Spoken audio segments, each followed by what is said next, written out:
Indu broadcasting private limited और आप देख रहे हैं इंडियन न्यूज, हर पल, हर क्षण, हर सच।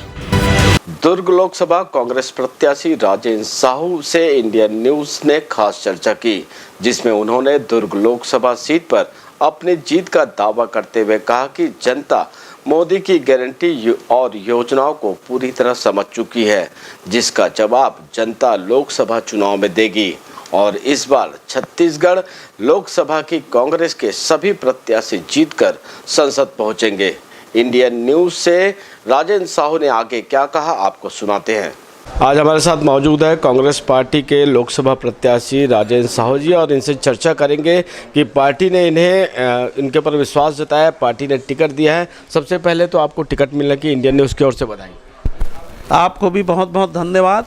सभी क्षेत्र की जनता और मतदाताओं, कांग्रेस के कार्यकर्ताओं के आशीर्वाद से मुझे यह लोकसभा क्षेत्र से प्रत्याशी बनाया गया है, जिसके लिए मैं मतदाताओं का, हमारे कांग्रेस के कार्यकर्ताओं का धन्यवाद ज्ञापित करता हूं और साथ ही कांग्रेस के शीर्ष नेतृत्व आदरणीय खड़गे जी, आदरणीय सोनिया जी, आदरणीय राहुल जी, आदरणीय प्रियंका जी, आदरणीय भूपेश बघेल जी, आदरणीय ताम्रध्वज साहू जी, आदरणीय रविंद्र चौबे जी, आदरणीय चरणदास महंत जी, आदरणीय दीपक बैद जी सहित सभी वरिष्ठ नेताओं को मैं बहुत बहुत आभार व्यक्त करता हूं कि उन्होंने एक छोटे से कार्यकर्ता को इतने बड़े लोकसभा क्षेत्र का प्रत्याशी बनाया है, जिसके लिए मैं हृदय से आभार व्यक्त करता हूं। साहू जी, चूँकि विधानसभा में कांग्रेस की हार हुई है, सत्ता गया है यहाँ से, अब किन मुद्दों को लेकर आप जनता के बीच जाएंगे?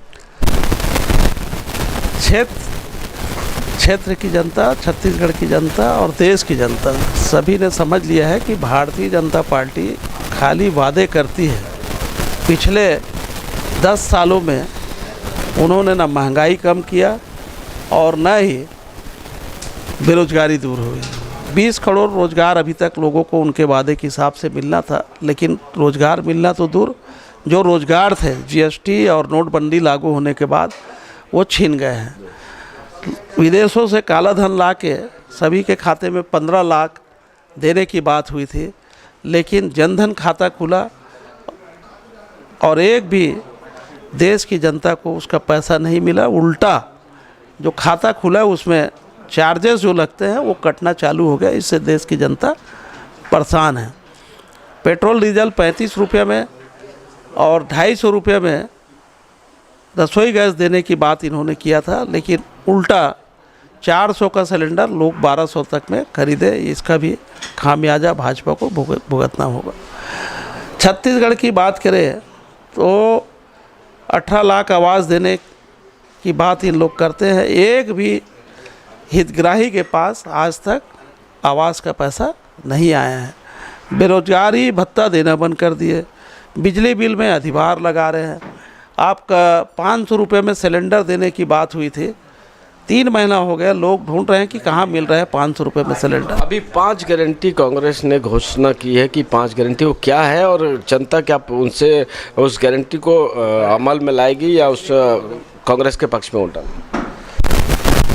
सबसे पहले तो 6,000 रुपया हम महिलाओं को देंगे प्रति माह, साल में 72,000 रुपया, और जो बेरोजगार साथी हैं, ग्रेजुएट साथी हैं, उनको 1 लाख रुपया सालाना देने की घोषणा कांग्रेस पार्टी ने किया है। तो एमएसपी जो किसान को समर्थन मूल्य मिलना चाहिए उनके फसलों का, वो भी हमारी पार्टी ने घोषणा किया है कि जैसी सरकार बनेगी उसको लोकसभा के सदन में पास किया जाएगा कि न्यूनतम समर्थन मूल्य सभी प्रदेशों में मिले। और अग्निवीर जो भर्ती है के लिए भी कि उसको जो 4 साल का है उसको बंद करके फिर से सेना में भर्ती का काम कांग्रेस पार्टी करेगी। साहू जी, जो भारतीय जनता पार्टी के प्रत्याशी विजय बघेल, उनका दावा है कि अब वॉकओवर की स्थिति है। राजेंद्र साहू उनके लिए कहीं कुछ नहीं है, वॉकओवर होगा, फिर से वो सांसद बनेंगे, ऐसा क्यों कह रहे हैं? वो उनका नज़रिया है और मतदाताओं का नज़रिया बिल्कुल अलग है।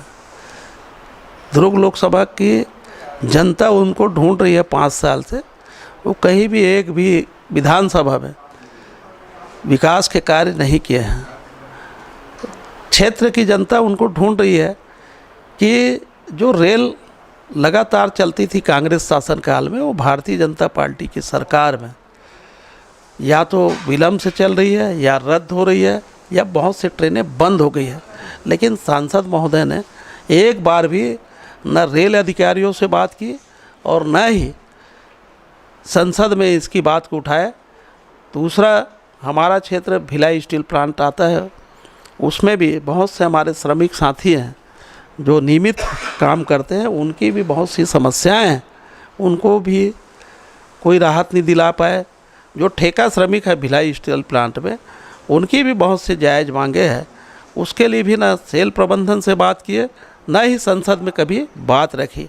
किस आधार पे वो बोल रहे हैं ये मेरे को समझ में नहीं आ रहा है। कि मेरा यह मानना है कि वो हर मामले में विफल रहे हैं। किसानों के मामले में बात करेंगे तो जब कांग्रेस की सरकार थी तो कपास, गन्ना, कुसुम और फल की खेती, सब्जी की खेती करने वाले को भी 10,000 रुपया प्रति एकड़ प्रति वर्ष कांग्रेस पार्टी के सरकार में दिया जाता था। वो भाजपा ने बंद कर दिया।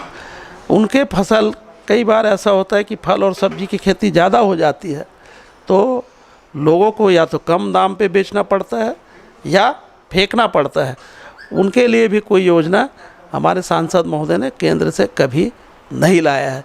किस मुंह से बोल रहे हैं अपनी जीतने की बात, ये समझ से परे है। ईडी कितना प्रभाव करेगी इस चुनाव में, ये अलग सवाल है। चुनाव से हटके कितना प्रभाव डालेगी? भारतीय जनता पार्टी के पास कार्यकर्ताओं की कमी है, इसलिए वो ईडी का डर दिखा के, आईटी का, डीआरआई का और सीबीआई का दबाव बना के दूसरे दलों के लोगों को, दूसरे दलों के पद वो जो जनप्रतिनिधि हैं उनको वो अपने ओर लेना चाहती है। लोभ लालच देकर, दबाव डालकर इसको जनता समझ रही है। और ये तो उनके विंग है भाजपा के, ये सरकारी संस्था नहीं है, ये भाजपा के विंग बन गए हैं जिसको देश की जनता समझ रही है। अब उसका कोई प्रभाव नहीं होने वाला है।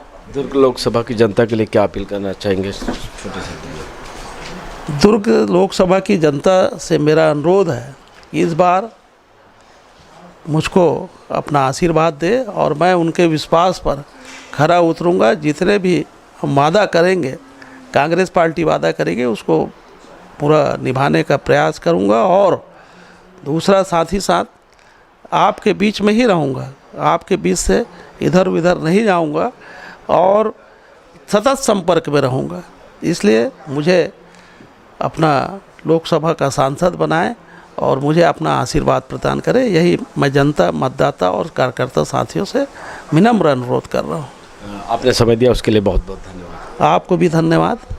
ये थे कांग्रेस प्रत्याशी राजेंद्र साहू, जिनका कहना है कि अगर ये सांसद बनते हैं तो लोगों के बीच में रहेंगे, गुमनाम नहीं होंगे। कैमरामैन सन्नी देवांगन के साथ सतीश बौद्ध, दुर्ग।